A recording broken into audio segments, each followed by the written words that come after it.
faithfully delivering value, interpreting great books from around the world. Hello, this is Sally's Book Club. Today, we're interpreting the book, The Dog's Mindset. Dog owners, you might have some troubles and confusions. For instance, some dogs are super outgoing, love socializing, and jump up to greet everyone they meet, strangers or not. Other dogs turn the house upside down the moment their owners leave. And some go wild during walks, dragging their owners along like crazy. How do you usually handle these doggy issues? Do you observe and guide patiently, or just smack them without hesitation? But frustratingly, even after teaching and punishing, those stubborn habits keep coming back. So, where's the real problem? Don't worry, today's book solves exactly these problems. The author is Jan Fennell, the world's top dog trainer from the UK. She founded a pet consultancy, providing expert guidance and solving tough cases. Many owners following Fennell's methods now live harmoniously with their once troublesome dogs. Unlike typical pet books, this one observes issues from the dog's perspective. Starting from dogs' evolutionary roots, it explores scientific training by understanding human-dog relationships. She calls this method Ami-Chan bonding. Now, I'll break the book into two parts. First, what is Ami-Chan bonding? Second, what are its practical steps? Let's start with the first question. What exactly is Ami-Chan bonding? It's a science-based training system, no hitting or yelling, that establishes your leadership and eliminates separation anxiety. So why did Fennell create this method? Where did her inspiration come from? We must look back at dogs' origins. Dogs actually descended from wild wolves. Though centuries of evolution gave dogs unique traits, some wolf instincts remain deeply ingrained. For example, some folks think wolves are unsocial loners, but actually, it's the opposite. They love hanging out, enjoy company, and following each other. Even wolves that leave the pack can stay connected through scat, and dogs show these traits too. Like when dogs go out, they sniff everywhere, especially stopping to inspect other dogs' poop. Plus, wolf packs follow a super complex and strict hierarchy. That's their first big feature. The social setup is pyramid-shaped. At the top are the alpha male and his mate, then wolves that act as backups. Let's call them beta wolves. Though beta wolves might challenge the alpha, they're not as strong, so they wait their turn. Next, other members rank by seniority, and only the alpha sets the rules. Everyone else must obey. The alpha can order them to do anything, and the alpha will sometimes fight with underlings to cement his position. The better the alpha skills, the friendlier the pack relationships, leading to more stability. In dog groups, there are also top dogs and bottom dogs. If you have multiple dogs, watch closely next time they play. When you toss a toy, one dog always fetches it first, while others just chase or circle it. This behavior stems from status differences among dogs. The second and biggest feature of wolf hierarchy is the alpha's absolute priority during hunts and meals. A pack's success depends heavily on a strong, smart alpha. So the alpha eats the spoils first. Only after he's full do others eat in order of rank. Crucially, this eating order must never be broken.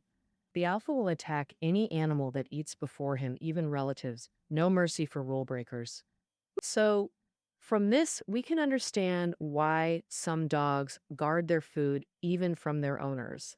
If in their eyes the owner is lower in rank, how could they tolerate you taking their food? The pride from the hierarchy and the respect and loyalty of members also constantly constrain the alpha wolf. He must dedicate everything for the pack's prosperity. When danger strikes, the alpha must instantly step in as the protector. This is the third characteristic of the wolf hierarchy. Fending off enemies also means that the pack will follow the alpha's decisions loyally to the death. This trait is still preserved in dogs, like well-trained police dogs who are fiercely loyal to their handlers. So, the dogs that bite strangers see themselves as the leader. If they feel threatened, they act recklessly. Of course, there's another overlooked trait in wolf packs, mainly when they reunite after separating. When the pack reunites after foraging, The alpha reasserts his leadership. It's not always like we imagine. The alpha doesn't have to fight every wolf to reestablish authority. You can achieve the same by giving commands, like each alpha having a personal space that no one else can enter without permission. So, by signaling approval or denial to wolves wanting to enter, the alpha reaffirms his leadership. Actually, owners and dogs often separate and reunite, like when you go to work, shop, or even use the bathroom. Think about how your dog reacts when you reunite. Does he joyfully jump on you, bark excitedly, or bring a toy to your feet? Don't underestimate these behaviors. They're the dog reasserting his leadership status. Let's recap the 4 key traits dogs inherited from wolves. Dogs have a clear sense of hierarchy and obey the leader's commands. Secondly, during meals, the top dog has absolute priority to eat first. Moreover, top dogs have their own responsibilities. Thus, when the group faces danger, they must step forward first to protect other members. Finally, when the group separates and reunites, the top dog reaffirms leadership through behaviors like barking. Ultimately, after understanding dogs' 4 wolf inherited traits, the author created a training method aligning with their nature to make them obey willingly. Thus emerged Amachian bonding, a framework with 4 questions corresponding to dogs' instincts, constantly intertwining in their minds. However, dogs often subconsciously position themselves as the leader. They see owners as followers, creating cognitive dissonance. This inevitably leads to conflicts and friction. Only when dogs truly accept the owner as leader will they learn self-control. All right, let's recap the first part. Based on dogs' 4 primal traits, the author proposed Amachian bonding. Its core is establishing and reinforcing the owner's leadership in the dog's mind. Next will cover practical steps to achieve this leadership, the Amachian method's operations. This is our second topic today. The owner's first step is learning to ignore the dog. Dog owners recall. Isn't your dog constantly underfoot following you everywhere at home? You might think this shows affection, but actually, it's their hyper-responsible leader mentality. In such dogs' minds, they're the parent protecting you, their child. When you leave, whether for 8 days or 8 seconds, it feels identical to your dog. Dogs don't know when you'll return, so every departure feels permanent. When you reappear, their instinct kicks in, rehearsing leader rituals, maybe barking, bringing you a toy, or even jumping on you directly. But worse, when you're gone too long, the dog feels like he's lost his child, thinking he failed his duty, plunging into hysterical anxiety. And the house becomes an obstacle, preventing him from searching, so he destroys it to vent. To correct this, you must act as leader. The key? Ignoring your dog, no eye contact, no talking, no petting, no hugging. Early in training, whether he barks or rolls at your feet, pretend nothing's happening, ignore him completely. Otherwise, he'll think his antics successfully got your attention. This signals he's confirmed his leadership over you. Even if you scold or hit him now, he still won because you responded. His behavior got a reaction from you, so you must ignore all attention seeking until he surrenders. No matter how restless, he'll eventually stop and walk away. Often, he just needs quiet to process what happened and might return to repeat the behavior. If he does, just keep ignoring. When he fully relaxes or lies down quietly, that's surrender. Note this. It's the dog's first signal he's rethinking your relationship. Though subtle, this is a major breakthrough. Next is critical. Ensure he does nothing for 5 minutes after calming down. This is the pause time mentioned in the book. During this, just go about your routine normally. For example, brew coffee or tea. Act like usual. Here, the dog intensely processes events, gradually realizing 2 things. First, all its attempts to get the owner's attention have failed. Second, its relationship with the owner has changed. Leadership in the hierarchy has transferred. Of course, every dog learns at different speeds, some faster, some slower. So if the dog approaches without permission during this time, you must ignore it completely. If it tries cuddling up to you, gently push it away, no eye contact or talking.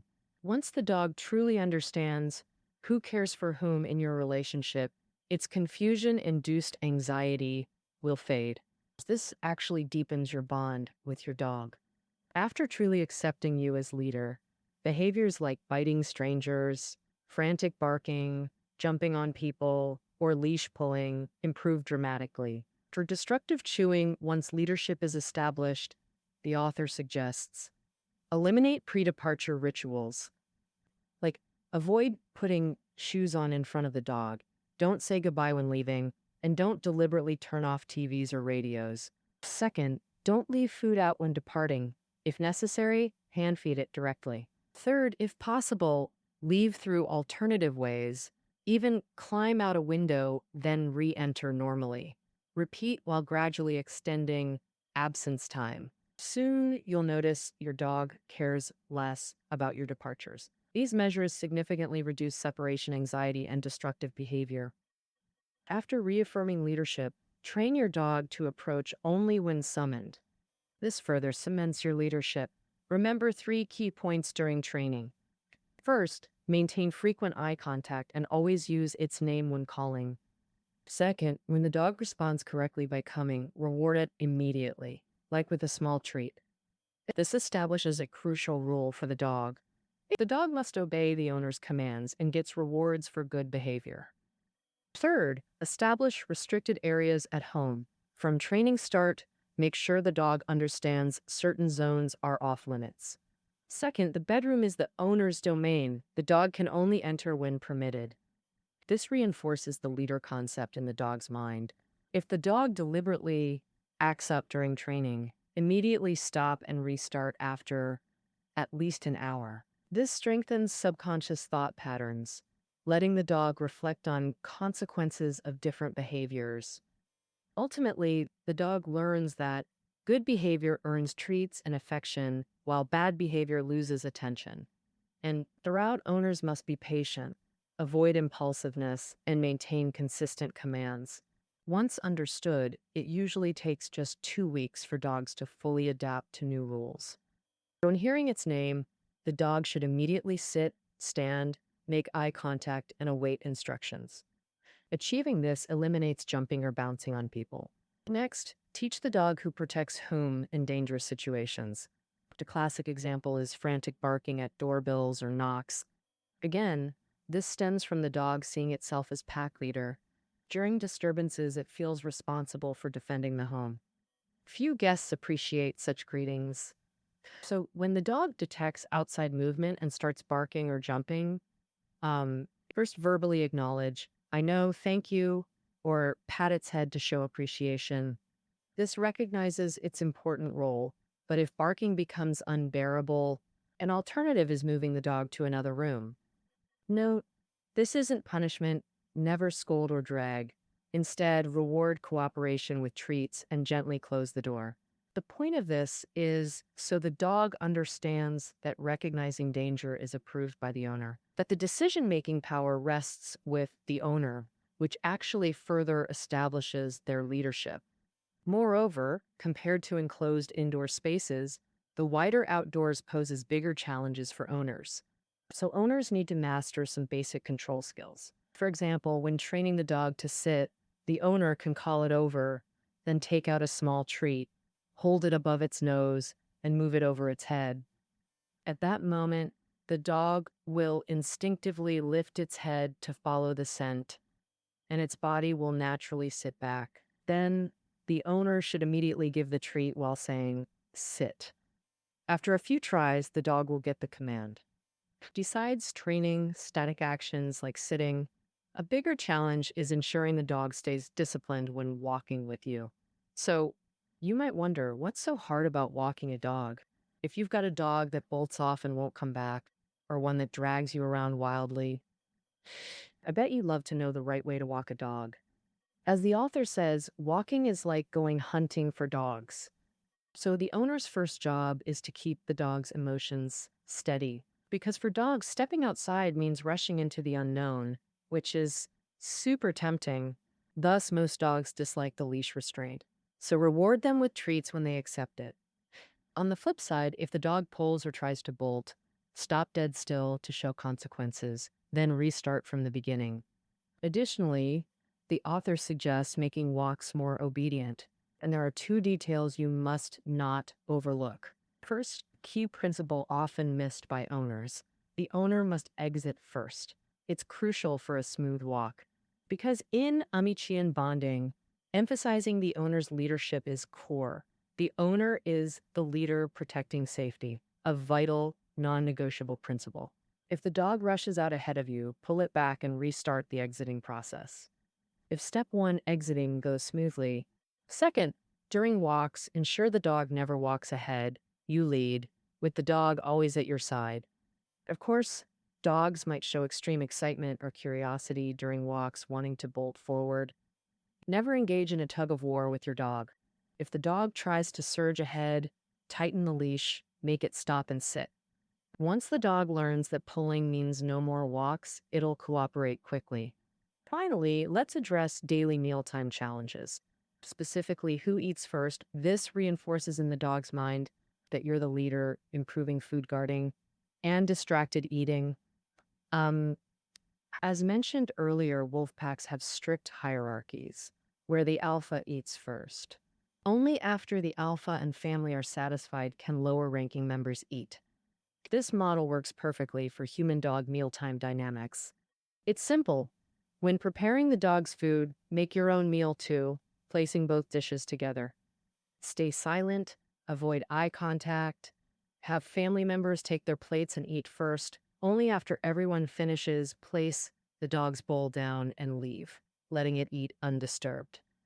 This reinforces your leadership position in the dog's mind. And to strengthen this, if the dog gets distracted during meals, immediately remove its bowl. Don't worry, it won't starve. This signals break mealtime rules, lose your turn to eat. All right, let's recap part two. Amishan bonding's core is establishing you as the pack leader in the dog's consciousness. Next, through details like ignoring the dog, exiting first, not letting it walk ahead, and only feeding it after you eat, these methods relieve its subconscious burden of being the parent. During training, reward excellent behavior immediately with treats or encouraging body language. If the dog errs, stay calm, stop the activity, wait for calmness, then restart.